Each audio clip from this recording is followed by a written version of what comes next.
এসআইআরে হঠাৎ ডাক পড়ার জন্য কিন্তু দেশে ছুটে যেতে হলো। তোমাদের আগে কিন্তু ভিডিও শেয়ার করেছি, জানি না ভিডিওতে পুরো বলেছি কি না।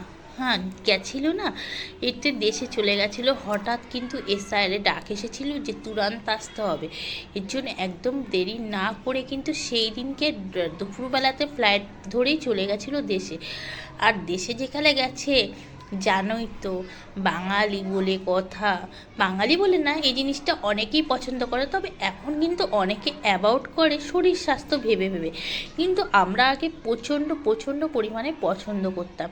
এর জন্য একটা আছে আমাদের ওখানে বিখ্যাত দোকানটা তোমাদের দেখাচ্ছি, তাহলে তোমরা বুঝতে পারবে। আর সেইখানে কিন্তু চলে গেছিলো।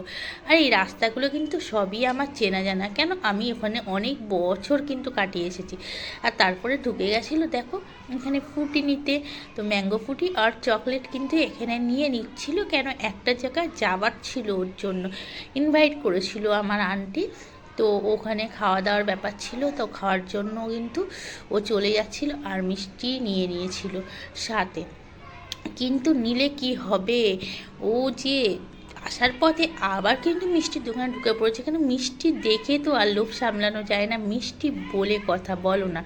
মিষ্টি কে না পছন্দ করে, হ্যাঁ এখন অবশ্য অনেকে পছন্দ করে না, কিন্তু আমি ছোট্টবেলা থেকে অনেক ভ্যারাইটিস মিষ্টি কিন্তু খেয়েছি। আর আমার প্রত্যেকটা মিষ্টি খুব ভালো লাগে।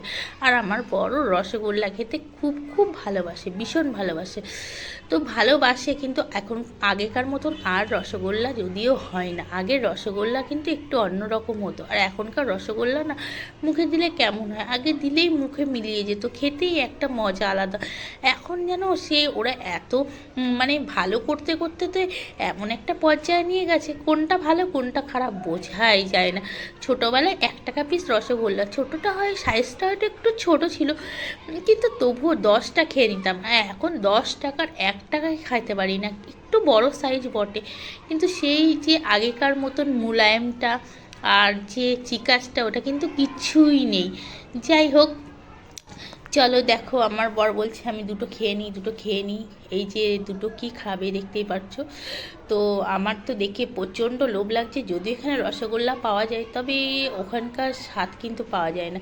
কেন, আমাদের একমাত্র কিন্তু আমি জানি যেটা এখানে ছানাটা পাওয়া যায় না, পনির পাওয়া যায়। তো আমাদের ওখানেই কিন্তু ছানাদের রসগোল্লাটা বানায়।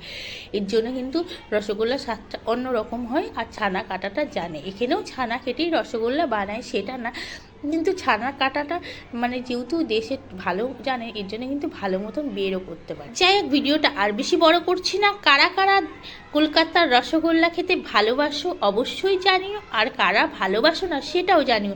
আগেই বললাম, সবার কিন্তু সব জিনিস প্রিয় হয় না। এখন সময়ের সাথে সাথে সেই জিনিসটা কিন্তু অনেকটাই ঘাটতি হয়ে গেছে। কিন্তু ছোটোবেলায় সবার মুখে শুনতাম রসগোল্লা, আর কেউ কারোর ঘরে গেলে বা এলে কিন্তু রসগোল্লার হাঁড়ি অবশ্যই হাতে করে নিয়ে যেতে হতো।